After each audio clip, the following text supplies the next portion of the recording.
Hi, my name is Eka. I'm the game director on Wayward Sky. We're here at GDC. So, what were the challenges of exploring virtual reality for the first time? There's a lot of thoughts I had about virtual reality before I tried it. Everything was completely wrong. I tried it out, and I mean, it's just I came from a traditional game development background, and there's a lot of things that you just try. You have to try out and figure out the new rules. Yeah, the game that we're showing off is playing off a scale, so that's a whole different thing. I saw an early Valve demo that played off that idea of feeling like a sort of a giant in a world where everything's a miniature scale, and that's sort of what we play with Wayward Sky. What is the gameplay experience? Sure, the gameplay is what we call a look-and-click VR adventure game. You essentially use the Move controllers as a laser pointer and point around the world, and an avatar moves around. So it's like doing a point-and-click adventure game, but in VR. Yeah. Creatively, what did that open up for you? So one thing that I've realized is I get pretty motion sick with some of the camera movements, so we kind of designed the game around that idea.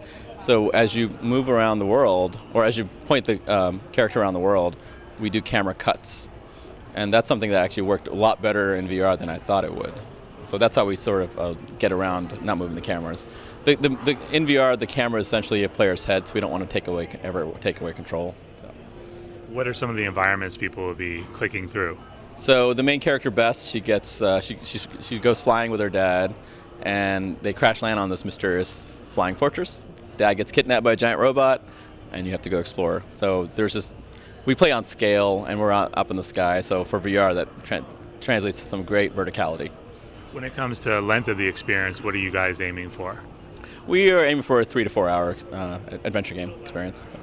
How much variety will there be as people explore through this world?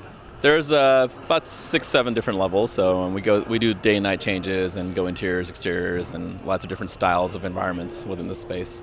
So a good variety. What does VR open up from a replay standpoint?